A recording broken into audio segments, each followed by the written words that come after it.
Renewal क्षेत्र में सुबह से बारिश का दौर जारी है, जिससे पूरा कस्बा पानी पानी हो गया। सुबह 8 बजे शुरू हुई रिमझिम बारिश ने दोपहर तक तेज बारिश का रूप ले लिया। लगातार 2 घंटे तक जमकर बारिश हुई।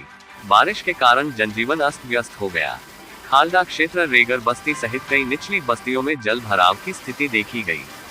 वहीं बीओआई बैंक के पास भी सड़क पर 2-2 फुट पानी चलने लगा, जिससे लोगों को काफी परेशानी का सामना करना पड़ा। शाम 5 बजे तक 60 mm बारिश दर्ज की गई है।